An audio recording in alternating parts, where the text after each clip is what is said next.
Do you ever wonder how somebody sells 2 or 3 times as many deals as you do in the same period of time? Right? It has to do with a focus on these. Some do it not even really understanding how they do it, but this is kind of the breakdown and the framework for you guys to be able to do so. Hey, this is Blake Sloan. I've been selling real estate over 14 years. Our team of highly trained professionals, along with our unmatched marketing, has sold thousands of homes here in the Myrtle Beach area, and this is how we do it. We're going to go back to my key thing here. Favorite box of learning. So I can help you break it down. This one's called the FUM. What do you think that means? The follow-up matrix. Right? Follow-up matrix. Because guess what? Doesn't matter if it's on the buyer side or seller side. If you've been here for a while, people that haven't been here for a while, I'm still seeing that fundamentally we're screwing up in certain places in the process. Meaning that we're not calling the right people at the right times, we're not following up in the right way at the right times, or once we have followed up and got them as a client, what happens? They turn on us, they leave you, and they go with someone else. AKA they cheat on you and they leave. Right? And so it's very, very important to have a system here that I can understand and really look at where my missing pieces at, how can I have that broken down. So I spent a lot of time breaking that down for you guys when I had some time. So what do you think the first piece of that puzzle is? First needs to be my new business. Obviously, I want you guys to look at new business as people I haven't met with yet. That's very simple, right? Why do I break that down that way?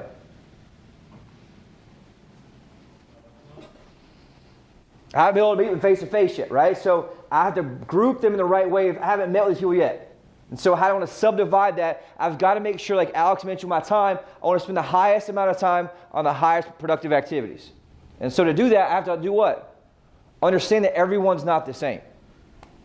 And so the first person I have that's important, I got to look at, is my local. Why is that? Sellers and buyers. Local. Because I can meet them today at 3 o'clock and show them something and sell them something. Or meet with them at 3 o'clock, sign them as a client, and be able to list their house, whatever it may be. You guys with me on that? So this has what? The highest value for me, both seller and buyer. Second piece is what? Non-local. And I have to do what? Understand the psychology of how the process works. If I'm non-local buyer, different process than obviously a local buyer. If I'm non-local seller, different process than a local seller. And so I have to use my tools differently in my follow-up, which is very, very important.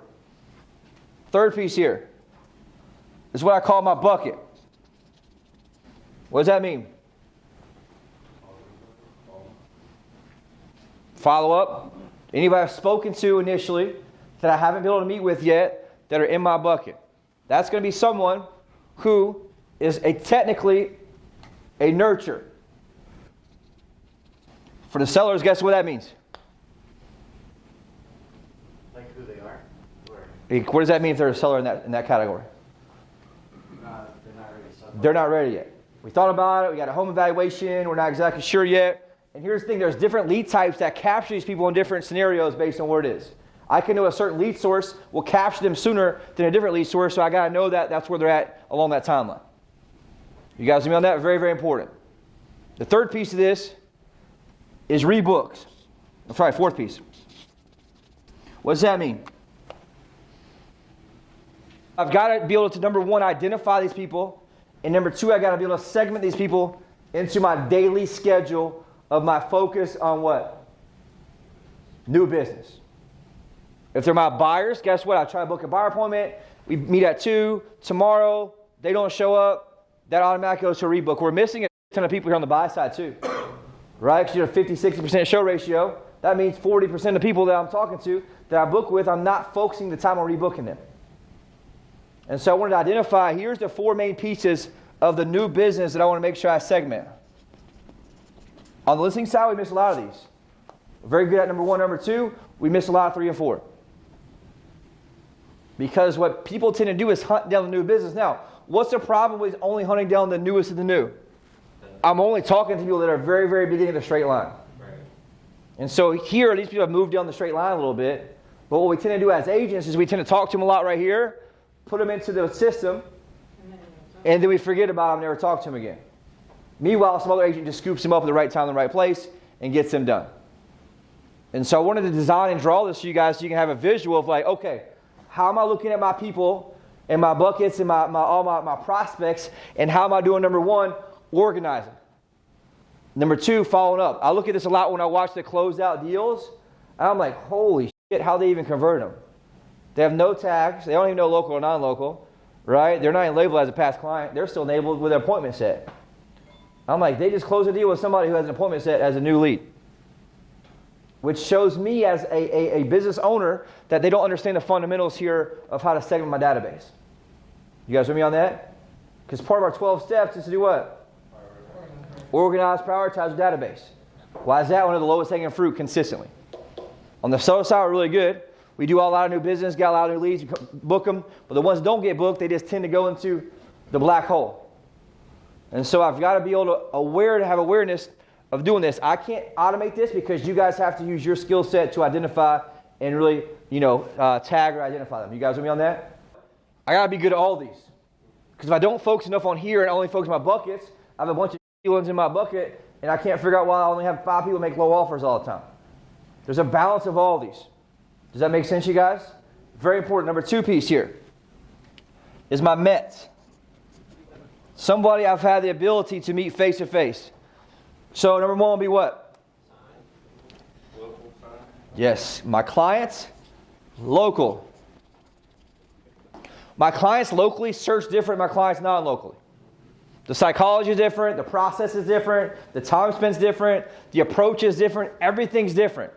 So if I don't have the ability to understand and segment differently, I don't have the ability to convert at a high level. Which one's more likely to cheat on you? Locals. Locals in a way, why?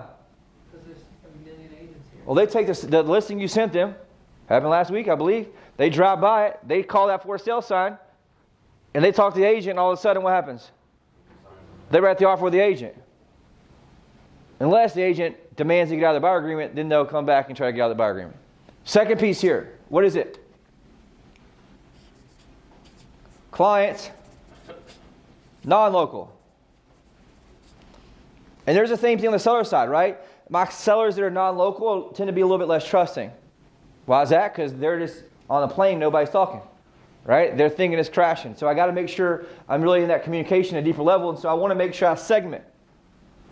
Let me just ask this question. How many people do you think when I check the deals have their clients segmented by client and local, non-local? 5%? I haven't seen any, but there may be a couple in there. Right? 0 at the end. But why is it important for me to understand that? Psychology. The psychology of the buyer is different. So the importance of me understanding that and identifying them is important because my approach is going to be different based on who they are. So if I'm calling local clients that are buyers, I can pick out properties that are in their thing and say, hey, Brandon, just saw this brand new listing. It came up, matched what you're looking for. Let's go take a look at it. Because I have free time. I want to get on the road and look at properties of my people because I want to get them making offers. And I want to keep them in my bucket. And so we tend to not pay attention to people very much. If I have a spouse, I don't pay any attention to them for a long period of time, what happens? Somebody else will. Right? And so I've got to treat my clients the same way. Very, very, very important. Number 3, this is somebody that's important that we miss out a lot. What do you think it is? No sign. My non-signed clients. And what my goal is for this is to create clarity for you guys in the chaos of what's going on for business on new leads, new clients, current clients. We have to have segmentation because why? I only have X amount of hours in the day. And so whoever gets better at this is going to be better at managing the time they have and be much more efficient, which gets a lot more deals done. Do you ever wonder how somebody sells 2 or 3 times as many deals as you do in the same period of time? Right? It has to do with a focus on these. Some do it not even really understanding how they do it, but this is kind of the breakdown and the framework for you guys to be able to do so. So if I'm focusing on these, I have my no sign, what do a lot of people tend to do? Give up and never follow back up with them. This is a big hole for us on the seller side and the buy side. Wow, they jump through more hoops and they're further along the straight line process. So let's say I got 1 to 10 in the straight line, they're more like 4 or 5. So what naturally people tend to do, they know sign, what do? Well, I'm going to go back to number 1 again. And y'all start trying to work on some number 1s, and you forget about the person at number 5. And so with a little more seduction and a little more interest in following back up, I can get that person back on the boat and go in my direction with me. Does that make sense to you guys? Everyone in here has holes in their bucket in their scenario from this, even on the seller side like we mentioned. First thing you want to do if they don't sign is do what? Send them some videos, right? A picture of me personally to them. Send them a video. Send them a text message video. Seduce them with more stuff. Oh yeah, by the way, here's these 25 testimonials from me. If they're a homeowner, I'm going to send them on e-alerts for their values. They may list with somebody else. They may try to force them owner. But what's going to mostly happen is the agent's going to screw up at some point, and guess who's right there? Right? Me smiling. Like the sneaky ex-boyfriend. You know, whatever it is. I want to be in that scenario. Very, very important. What do you think the 4th one is here? I kind of had it here. I kind of think I may have doubled that one. Sorry. I think I had no-show. But I think I had that up top of the read books. But make sure that you're very, very aware of that. We've had some sellers that no-show 3 or 4 times. And so I've got to do what? Group them in a certain way and have a system to follow back up with them over and over and over. What do you think that we do, though? Why does this never happen like it's supposed to? We have good intentions to do it, but we don't actually do it because there's no system in place. And one thing my early coaches taught me is that systems work, people don't. If you're a human, you're not going to remember all this shit. So unless you take time to slow down and get very good at using to-dos and follow-ups and put in your calendar, you're never going to be able to execute at a high level. Very, very important to do.